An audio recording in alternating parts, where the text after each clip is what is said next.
le candidat X ou Y qui n'est pas vraiment Emmanuel Ramazani Shadary pourrait, par exemple, avoir la couverture de ses activités sur la RTNC? Tout à fait. Il y a un candidat qui passe son temps à démentir cela, monsieur le pasteur Théodore Ngoyi. Moi, je l'ai suivi personnellement et j'étais estomaqué de l'entendre démentir cela, alors que je l'ai suivi en train de décliner son programme à la RTNC. Équipe de campagne connue, on attend le programme. Le FCC est en ordre de bataille. Lambert Mendo Malaga, bonjour. Bonjour. En ordre de bataille pour gagner les élections? Oui, nous sommes déterminés à les gagner, à tous les niveaux. Est-ce que, dans votre stratégie, l'éventualité de la défaite a une place? Non, parce que nous avons mis du temps à nous préparer et nous voyons ce qui se passe en face de nous. Ce n'est pas la même chose, parce que c'est dans les chancelleries, c'est dans vos studios, c'est dans les capitales occidentales que l'on fait campagne, si on peut s'exprimer ainsi. Je ne pense pas qu'ils peuvent s'adjuger un résultat positif avec cette façon-là, cette méthodologie-là. Mais quand on parle d'usure du pouvoir, on parle de continuité. Le FCC, c'est la continuité d'une œuvre qui a démarré il y a 17 ans. Est-ce que cette usure du pouvoir ne peut pas jouer en faveur de ceux que vous dites non organisés? La querelle sémantique n'est pas de mise. Nous parlons de consolidation, de choses qui se sont mises en place. Il faut voir ce que le pays était lorsque Kabila est arrivé au pouvoir. Il faut voir ce qu'il est aujourd'hui. Est-ce que c'est la panacée? Non. Il faut donc consolider. C'est ce à quoi nous allons nous atteler. C'est ce que nous allons proposer à notre peuple et je pense que c'est ce que tout le monde attend. On a dit pour la semaine prochaine, on a promis pour la semaine prochaine le programme. Qu'est-ce que le candidat Emmanuel Ramazani Shadary peut faire qui n'a pas été fait en 17 ans? Beaucoup de choses, la consolidation justement de ce qui a déjà commencé. Et donc on ne peut pas dire que le Congo soit un paradis, ça n'existe nulle part au monde. Mais je pense qu'il le dira lui-même, je me garderai bien de lui brûler la politesse. Il sera temps, lorsqu'il prendra la parole, de décliner ce qui sera fait. Je sais que nous participons tous à la rédaction de ce programme, nous en discutons, mais il lui revient la primeur de le décliner au public et il attend le moment M, le temps T, le jour J fixé par la loi et la CENI pour pouvoir présenter ce programme et nous prendrons le relais à ce moment-là. Il fera mieux que Joseph Kabila? Il consolidera ce que Joseph Kabila a fait de très bien, parce que si ce pays existe encore dans les frontières héritées de la colonisation, on le doit à quelqu'un, c'est Joseph Kabila. Si nous sommes en sécurité sur la quasi-totalité des 149 territoires du pays, nous le devons bien à quelqu'un, c'est à Joseph Kabila. Si nous avons aujourd'hui la 10e armée d'Afrique, après que l'on ait de manière tout à fait, délibérée, essayer de nous empêcher d'avoir une armée et que nous disposons aujourd'hui de la 10e armée en termes de force de projection et d'équipement en Afrique, c'est à Joseph Kabila que nous le devons. Si des chantiers ont commencé, des routes relient aujourd'hui la plupart des provinces, c'est à Joseph Kabila. Mais ce n'est pas encore le paradis, il faut consolider. C'est ce que Shadary, s'il gagne, devra faire. Joseph Kabila a dit à un moment donné, bon peut-être on devrait lui poser la question de savoir s'il a changé d'avis. Je n'ai pas 15 personnes. Emmanuel Shadary n'a pas commencé qu'il a déjà presque 600 personnes. Il va réussir avec ces 600 personnes ce que Joseph Kabila à un moment donné se plaignait de ne pas être arrivé à faire? Il n'y a qu'à espérer que parmi les 600 se trouvent les 15 qui manquaient au président Joseph Kabila, parce que dites-vous bien que le chef de la famille politique FCC, c'est Joseph Kabila. Et Shadary n'a pas constitué son équipe sans consulter le chef de la famille politique. Et donc Joseph Kabila a eu son mot à dire et il n'est pas exagéré de penser que parmi les 600, il y a probablement les 15 éléments qui ont tant manqué à notre président pour mener beaucoup plus vite à bonne fin le programme d'émergence qui est le sien à la tête de ce pays et qu'il va continuer d'ailleurs à suivre de près comme chef de la famille politique. qui va certainement glaner la majorité, aussi bien aux provinciales, aux législatives, qu'à l'élection présidentielle. Ces 15 seraient déjà là, alors que dans la liste ou dans les différentes cellules, les noms qui ont été publiés ce samedi, on retrouve beaucoup de ceux qui étaient là hier autour du président Joseph Kabila? Oui, mais vous savez, 600 moins 15, c'est toujours 585. Peut-être que dans les 585, il y a de livrets, mais que peut-être qu'il y a 15 que l'on peut qualifier de bons grains et qui peuvent donner de leur mieux, parce qu'il faut aussi du temps pour construire un monde. Et il faut aussi un environnement. Nous avons été souvent empêchés, il faut le reconnaître, de faire ce que nous voulions faire par des agressions. Voyez ce qui vient de se passer avec l'Angola, voyez ce qui s'est passé avec d'autres à la frontière Est. Je ne voudrais pas créer de nouveaux incidents diplomatiques. Nous avons perdu 6 millions d'hommes quand même dans ces agressions. On l'oublie un peu vite. Hein. Et donc, Joseph Kabila n'a pas eu les mains tout à fait liées, tout à fait libres. Et ce n'est pas à cause de ses concitoyens à l'intérieur du pays que cela a été provoqué. Il y a ces convoitises qui ont agi comme quelque chose qui l'a empêché de pouvoir déployer ses talents qui sont immenses au service de ce pays. Emmanuel Ramazani Shadary, lui, arrivera à se déployer, arrivera à faire ce qu'il espère faire. Personne ne peut avoir le statut de Deus ex machina. Il faut que ce soit une action de tous. Kabila l'a compris. C'est pourquoi il a légué à Emmanuel Shadary cette structure, cette méga-structure qui s'appelle le Front commun pour le Congo, qui va au-delà même des projets de société, au-delà des chapelles politiques, philosophiques. On a dit qu'il faut ratisser le plus large possible, mettre les Congolais autour de ce qui est plus important que cela, le Congo qui risquait sinon de disparaître. Donc c'est quelque chose de fondamental. Peut-être que nous avons ignoré cela et que nous sommes allés un peu vite en besogne en donnant plus d'importance à ces considérations de nuances politiques, philosophiques, idéologiques. Revenons sur ces 600, ou à peu près, un peu plus de 500 en tout cas, qui sont dans la cellule. Comment s'est réalisé ce choix? C'est le candidat qui a constitué ces équipes, parce qu'il y en a 48, lorsque vous parlez de près de 500, c'est 48 cellules, chacune spécialisée dans un des domaines précis de la vie nationale. Et donc, je ne saurais pas, moi, vous dire quelle a été sa méthodologie. En tout cas, en ce qui concerne la communication, moi, j'ai été consulté, d'autres l'ont été, et nous allons faire notre travail. D'ailleurs, je commence maintenant par vous. Vous avez l'honneur de me recevoir en prime depuis que j'ai été désigné hier officiellement par l'honorable Emmanuel Ramazani Shadary. D'autres vont pouvoir se déployer également, chacun dans le secteur qui est le sien. Mais d'autres disent déjà qu'ils n'ont pas été consultés, qu'ils ne sont pas membres de ces cellules. On cite le révérend Kankienza, on cite le président de l'UNPC Kasonga Chilunde, on cite le sélectionneur national Florent Ibenge. C'est tout à fait, à mon avis, quelque chose que je ne peux pas commenter dans la mesure où je n'ai pas encore vu ces revendications. En deuxième lieu, personne de ces trois que vous citez n'a la direction d'une cellule et donc c'est périphérique. Je pense.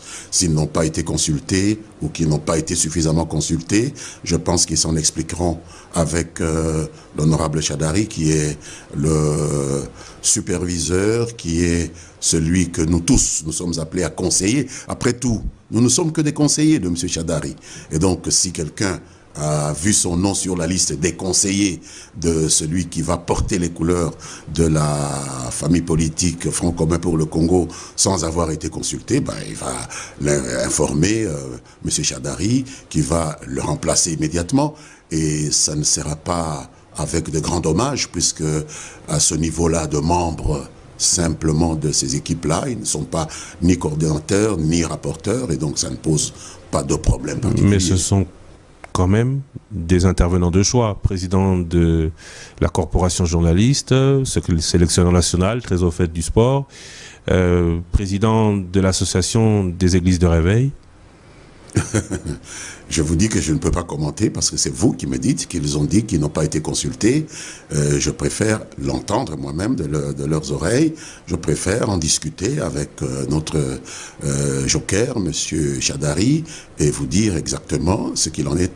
Certainement qu'il y a eu un malentendu. Mais je vous dis que même s'il partait, ce n'est pas le seul sportif qu'il y a, ce n'est pas le seul journaliste qu'il y a, et ce n'est pas la seule église du réveil ou le seul animateur d'église du réveil qu'il y a. Ça ne sera pas la fin du monde. Personne n'est indispensable donc? Non, personne, même pas moi.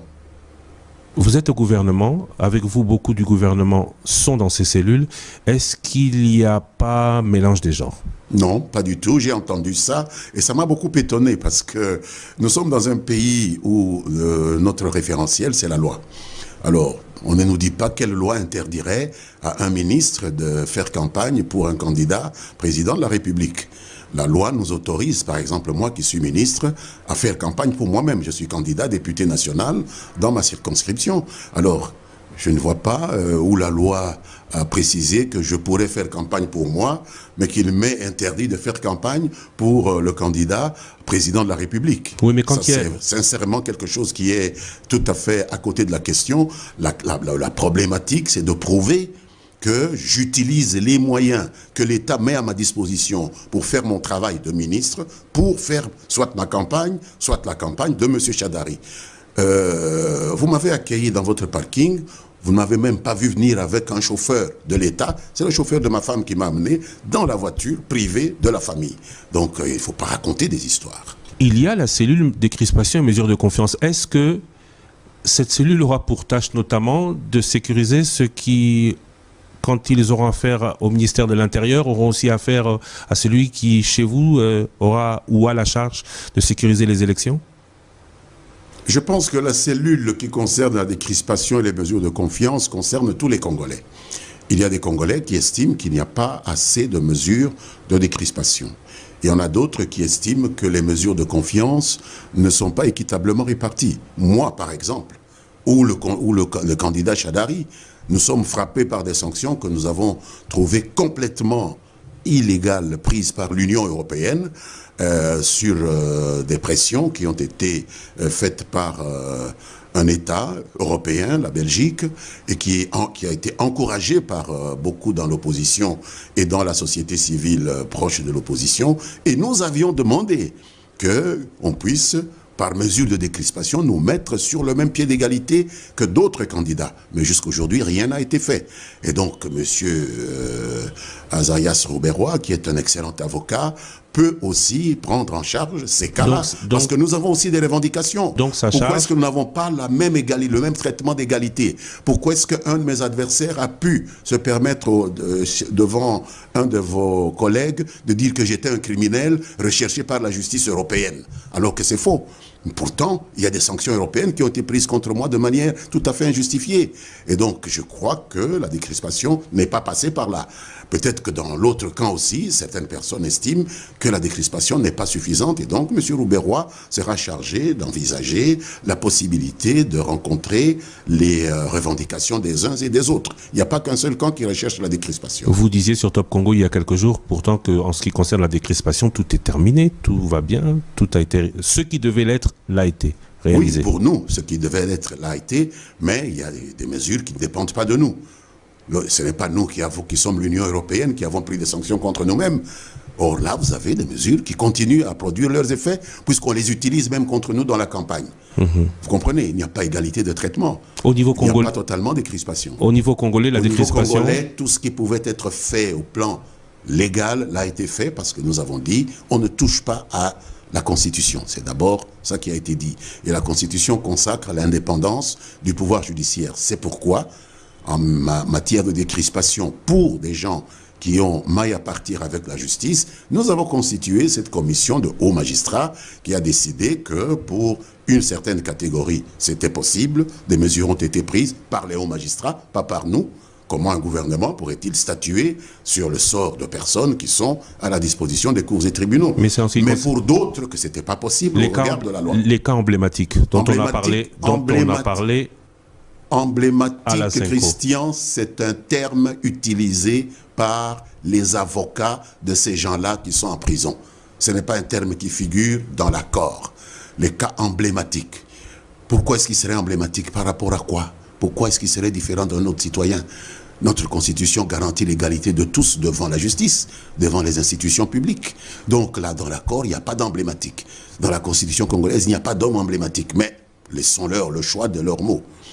En ce qui concerne ces emblématiques-là, il y a des cas où on a dit, sans violer la loi et la Constitution, alors que l'accord nous appelle à respecter la loi et les constitutions, les magistrats ont estimé qu'on ne pouvait pas aller plus loin.